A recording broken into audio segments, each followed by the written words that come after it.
The Wizard of Oz, what it really means.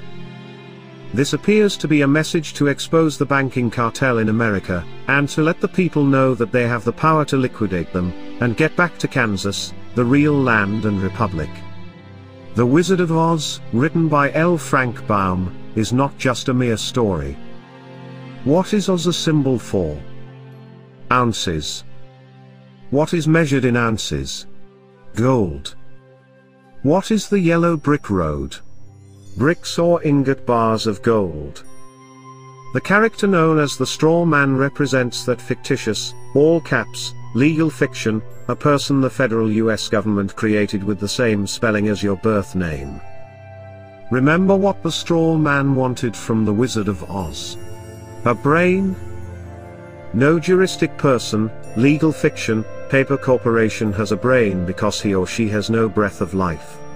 What did the straw man get in place of a brain?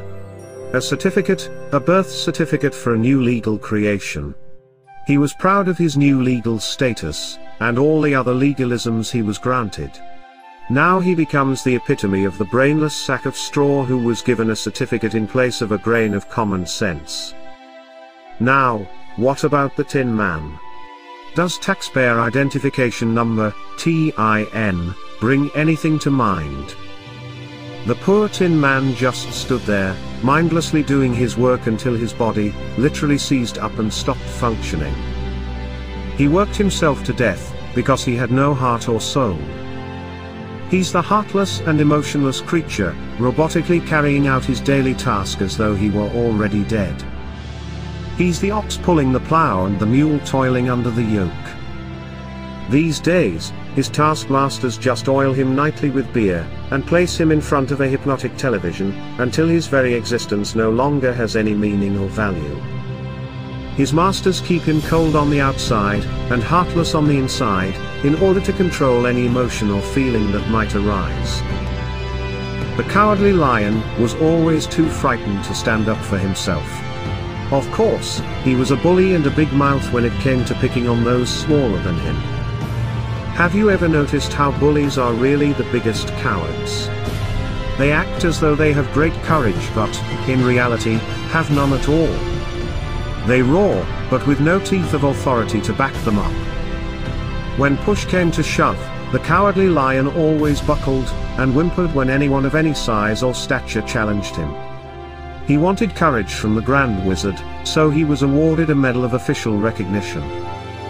Now, although remaining a coward, his official status allowed him to be a bully, but with officially recognized authority, and not at all unlike the attorneys, who hide behind the courts. What about the trip through the field of poppies?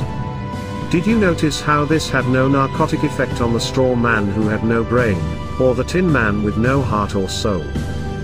They weren't real people, so drugs could not influence them. The Wizard of Oz was written at the turn of the century, so how could the author have known America was going to be drugged? The Crown has been playing the drug cartel game for centuries. Just look up the history of Hong Kong and the Opium Wars. The Crown already had valuable experience conquering all of China with drugs, so why not the rest of the world? What was the Emerald City? The Federal Reserve System.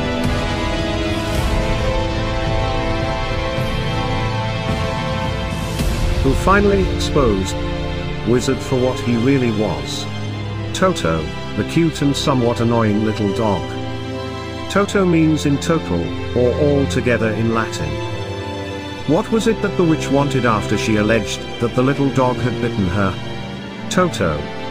Or everything. Notice how Toto was not scared of the great wizard's theatrics, yet he was so small in size, compared to the wizard, that no one seemed to notice him. The smoke, flames and holographic images of Oz were designed to frighten people into doing as the great wizard commanded.